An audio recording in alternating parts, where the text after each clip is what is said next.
Hey everyone, welcome back. Ready for another deep dive? Absolutely. Always excited to explore new territory. Today we're tackling mindfulness. But really getting into it.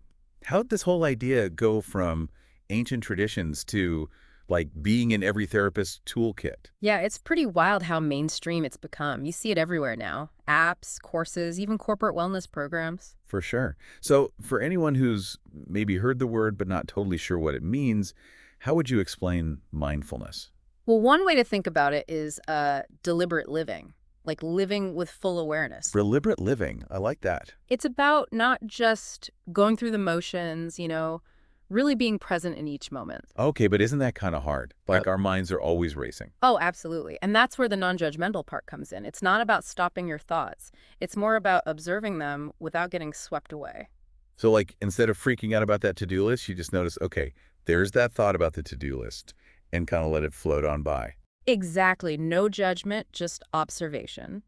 And the more you practice, the easier it gets to not get hooked by every little thought or worry that pops up. And this isn't just something you do on a meditation cushion, right? It's something you can bring into any part of your day. Absolutely. Walking, eating, even washing the dishes. It's about bringing that same mindful awareness to whatever you're doing. I've even tried being mindful while stuck in traffic. Hmm. Helps a little with the road rage. Right. It's those little moments that can make a big difference. Okay, so let's talk about how mindfulness is being used in therapy. First up, MBCT, mindfulness-based cognitive therapy.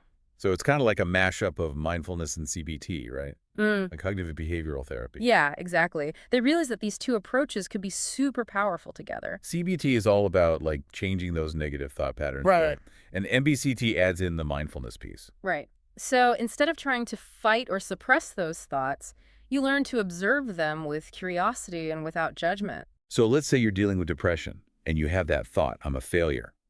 With MBCT, you wouldn't try to push that thought away. You just notice it, maybe label it, okay, there's that failure thought again. Yeah. And over time, just by observing it, you start to create some distance from that thought. It loses its power over you. And it's not just theory. There's actually a lot of research showing how effective MBCT can be for preventing depression relapse. Pretty impressive. Oh, yeah. And it's being used for all sorts of things now. Anxiety, chronic pain, even eating disorders. Okay, so MBCT is one big player in the mindfulness world. Another one is MBSR, mindfulness-based stress reduction, developed by John Kabazin. Oh, yeah, Kabazin, a real pioneer in bringing mindfulness to the West. His MBSR program has been huge. I mean, by 1999, over 10,000 people had already gone through it. It's an 8-week program, right? What do you think makes a structured program like that so effective?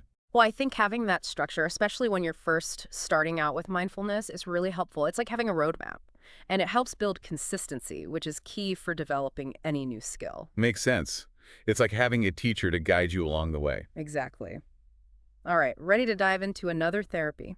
Hit me with it. All right, this one's called DBT, Dialectical Behavior Therapy. And what's really cool about it is it focuses on not one, but four key skill sets. Oh, wow. 4. Lay it on me. Okay, so you've got mindfulness, which is the foundation. Then there's distress tolerance, emotion regulation, and interpersonal effectiveness. Okay, unpack those a bit for me. Distress tolerance, what's that all about? So it's about learning to, well, tolerate distress, like those really intense, difficult emotions, but without making things worse. So instead of exploding at your partner during an argument, you learn to kind of ride out those intense feelings. Exactly. You learn coping mechanisms to get through those tough moments without making impulsive decisions. Gotcha.